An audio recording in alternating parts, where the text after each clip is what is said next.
Welcome to the program. I'm Mark Imperial. Joining me on this segment is Jim Tremayne. He's the editor of DJ Life magazine, and he's also the co-organizer of DJX. So, Jim, welcome to the program. Thanks for having me, Mark. Greatly appreciated. So, Jim, for somebody that's discovering DJX for the first time, can you just give us a brief overview? What is it? Who's it for? And what makes it different from a typical conference or a trade show for DJs? It's the first dedicated DJ show ever in the United States. We started it in 1990, and we've been doing it every year since then, with the exception of 2020 for obvious reasons.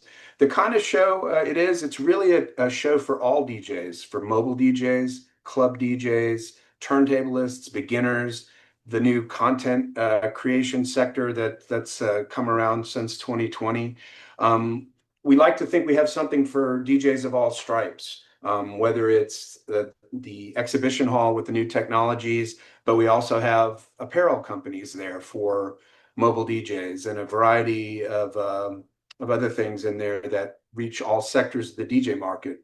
We do 30 to 35 seminars every year that run over 4 days. We like to think we give, more for your money at this show, with a variety of topics. Again, for the mobile club music making sector, but also for the content creation sector, and also turntablism and really any form of DJing.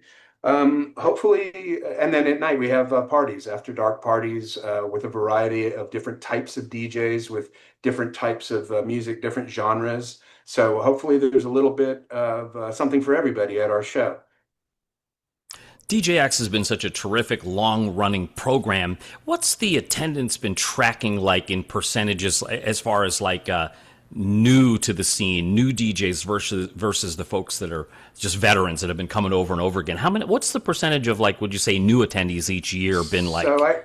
So I can only really give you that anecdotally. You'd have to really ask the publisher about this because I don't crunch those numbers. I can just tell you that in the last 2 years in particular, we've had more new DJs than we've ever had. I mean, within any industry, you're going to have some folks who cycle out of it, some folks who retire, some folks who um, they don't like to travel to trade shows anymore. But the new folks are very enthusiastic. A lot of them have come into the DJ market in the last 10 years.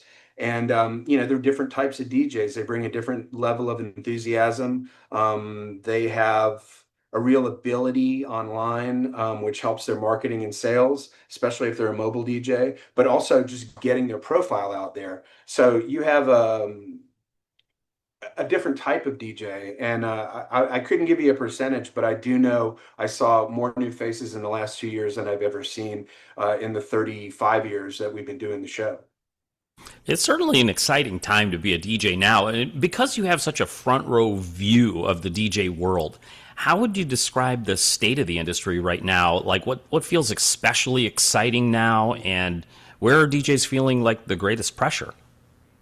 Well, I mean, I think pressure ultimately always comes down to sales and your ability to get work, or your ability to play. But I think overall the DJ culture is, and I'm talking more about the culture than the actual sales right now, because we cover the overall culture and everything below it. So I think it's the DJ culture is very is still riding high in this. And if you look at it from the artistic sense, DJs are playing larger venues than they've ever played. They're selling out places like Madison Square Garden. Um, that was an unheard of idea 20 years ago.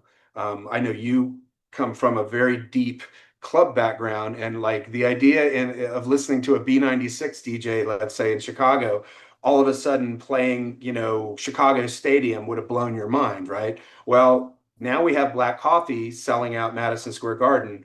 We have New Pasha, New York, which holds 5,000 people, selling out for Black Coffee and any and all of these big DJs. So in that sense, it's at an all-time high. If you look at the mobile side of it, mobile DJs are the entertainment of choice for a variety of sectors. Whether it's corporate weddings, any type of party. It's sort of become a default.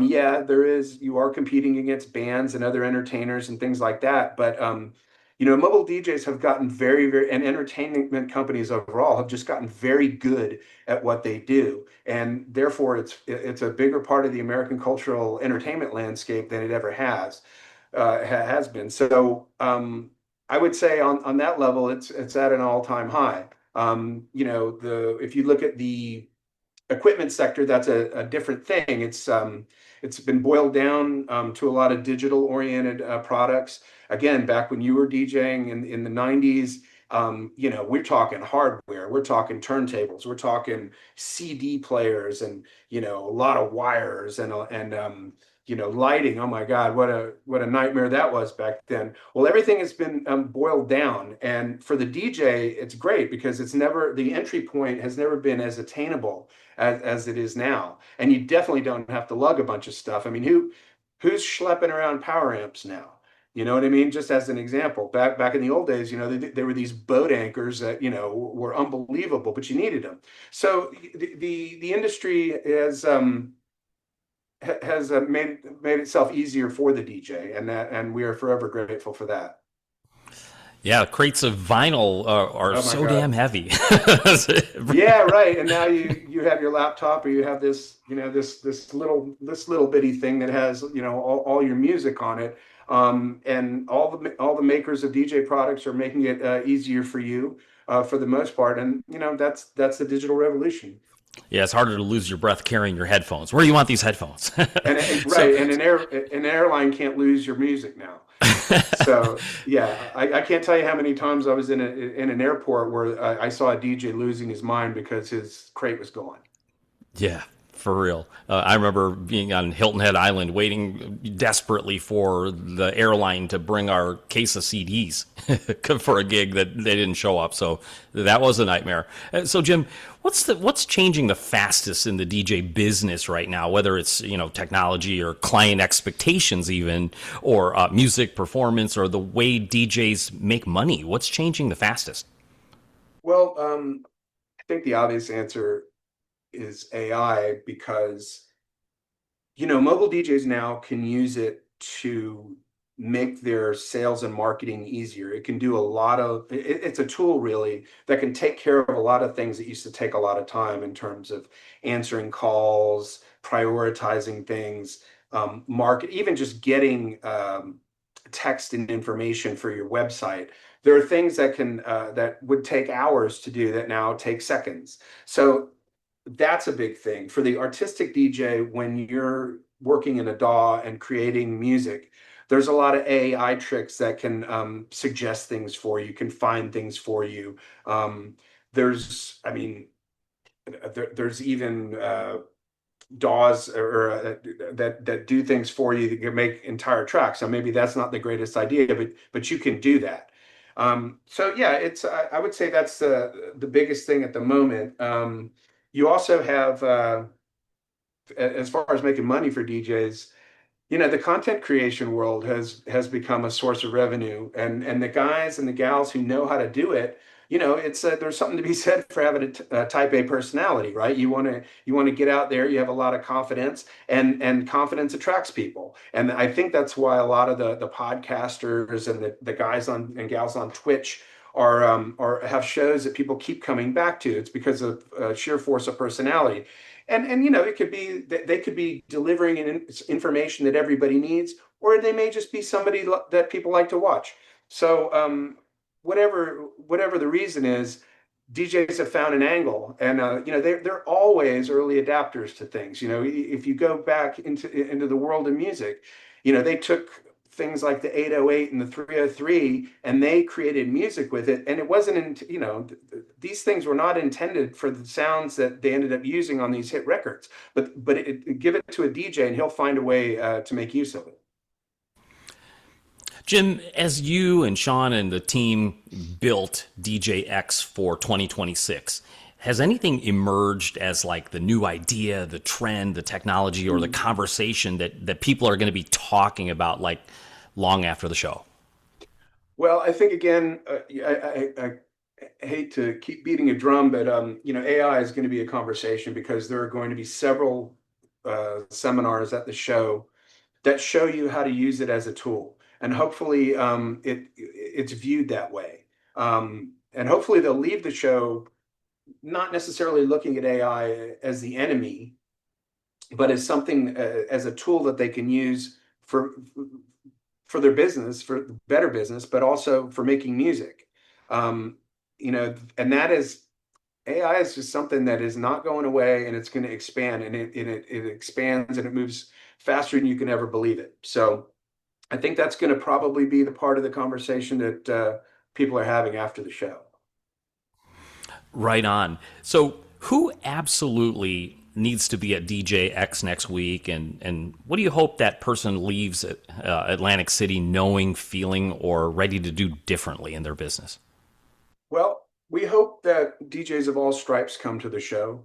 We have a large mobile contingent, we have a large club contingent, we have a lot of beginners. So whatever your level is in the DJ world, we hope you leave the show, number one, inspired, but also we want you to leave with some practical knowledge that you can use, and something that you would get from the seminars or the exhibition hall.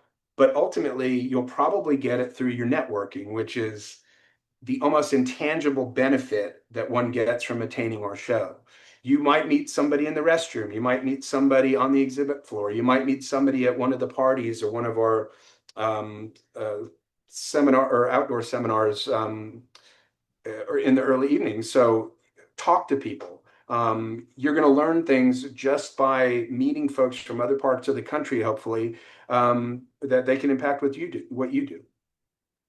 Jim, for folks listening, please give out the website where they can go to register, get more information about the show.